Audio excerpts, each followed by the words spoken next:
Association. He was one of the young revolutionaries sent to Robben Island in April 1985. Now you arrived there, Mpho, thank you for joining us. You arrived there in April 1985, and long after Mandela and senior leaders were in jail. Could you describe your first meeting with him? Yeah, well, actually, it was, we were on transit from Pretoria after we have been sentenced, and to Mpho prison, because 1985 Madiba was not in Robben Island. Yes. He was already in Mpho prison. Sure. And when we arrived there with a group of MK cadres, actually, who were already sentenced. One of them, it was Frank Tabane, and the late Solomon Morwape, the late Peter Mkawane, the late Brapet from Nelspruit. Okay, now... And we went to Mpho prison, and then upon our arrival there, actually, we said we wanted to meet Madiba, speaking to the warders.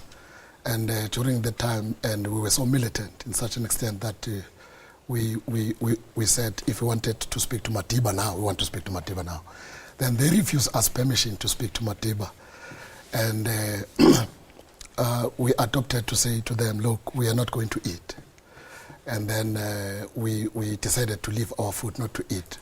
And then the following day, actually, they allowed us to see Madiba, but for actually very few minutes. And then we shook hands with Madiba.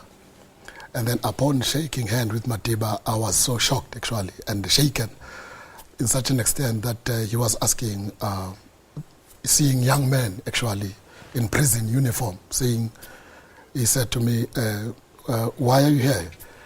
And then, because we are supposed to be at school.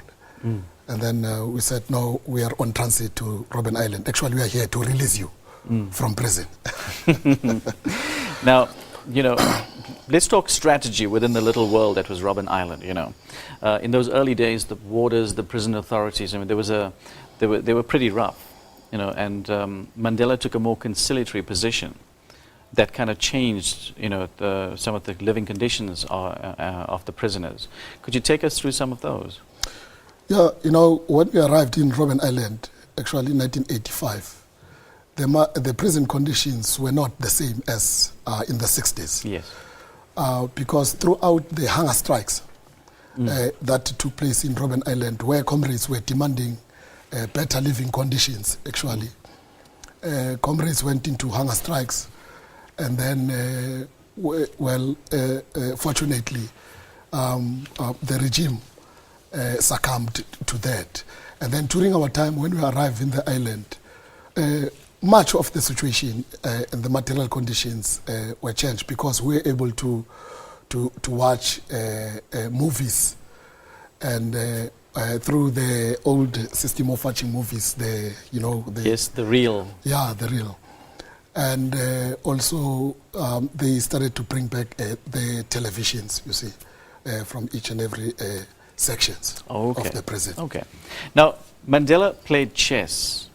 You know, tell us about, you know, how did he manage to do this in prison? You know, well, I was kept in what we call the E section of the prison.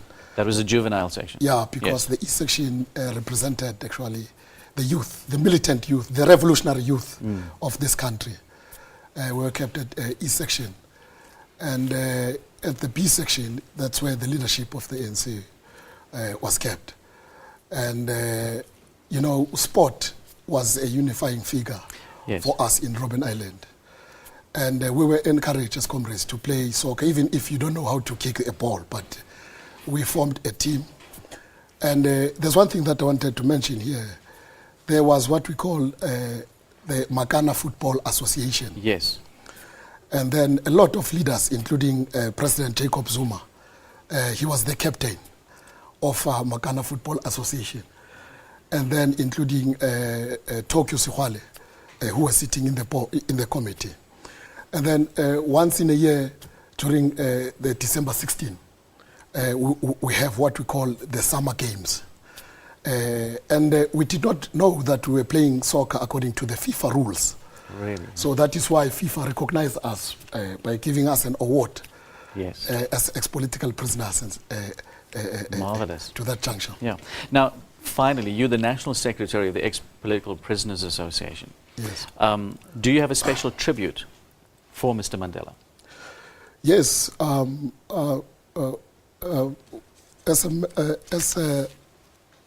The association that represents the aspirations of the ex-political prisoners, that was formed by Madiba himself during our reunion in 1995 in Robben Island.